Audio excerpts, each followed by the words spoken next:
Welcome back everyone. The next stitch is going to be a detached buttonhole stitch, and to do this I've drawn a teardrop sort of shape. You could do a rectangle if you wanted, but anyway, to make it more interesting, I've drawn this shape and I'm in the process of back stitching round it. So I'm sure you know, but instead of going into the previous stitch as in the split back stitch, we're going to just go into the hole just next to or the same hole. So come up and take a stitch into the same hole as the previous stitch. So you're not splitting that previous stitch at all. The most important thing with this is to try and make your back stitches even, so the same length. So just one more.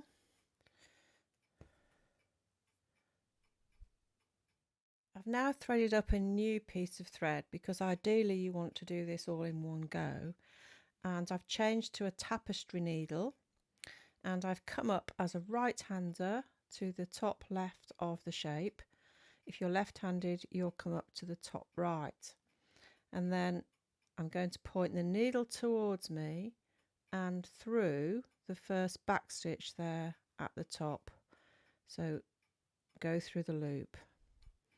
So the needle goes towards you, the thread is underneath the needle, and you're pulling it through.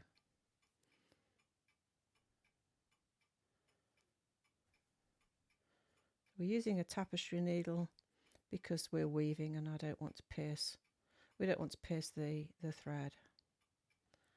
So let's see how many. When you've more or less done that top line, it's a little bit curved, so it's not always easy to see when your last stitch is.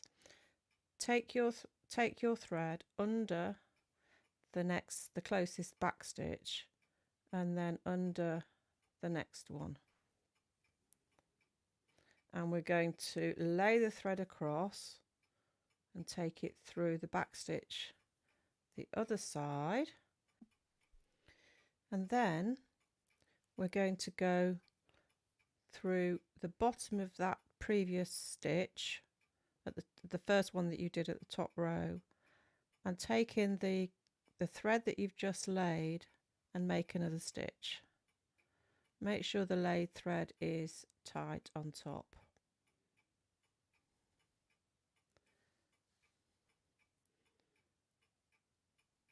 Now this is sometimes called corded detached buttonhole because you're laying a cord or a thread across.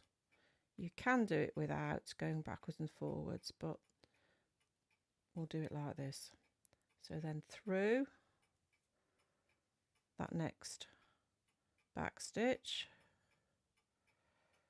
and round the outside and through the next one, and then through, see if we can get it there, that next one, and now another row. So with this you're always then going in the same direction, and I think that makes it easier.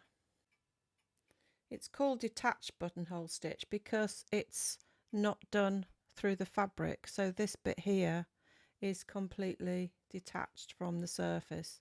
It's often used in stump work. So you can see here that your back stitches don't want to be too large on the outside, otherwise you won't get very many rows in.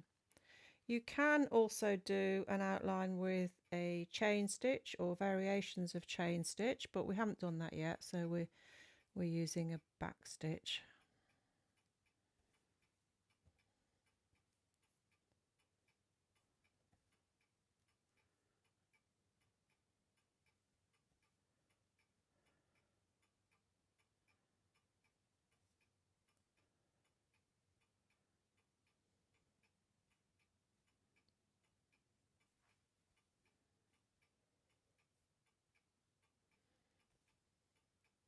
So you're going to find it quite quick to fill up this shape.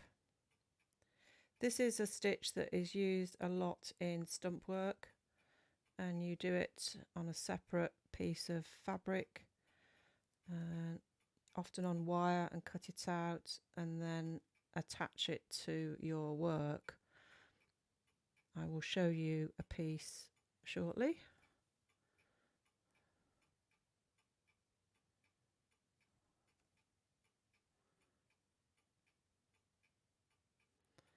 Nearly there now. So I don't think we can maybe get one more in. Let's just see to finish it off. And then take your needle to the back of your work, and that's your detached buttonhole stitch. So these stitches here don't go through the fabric at all. That's why it's detached. This is my little bit of detached buttonhole stitch here, and it's done off the main work and then attached afterwards, so it's got some wire in it, so it makes quite a nice basket.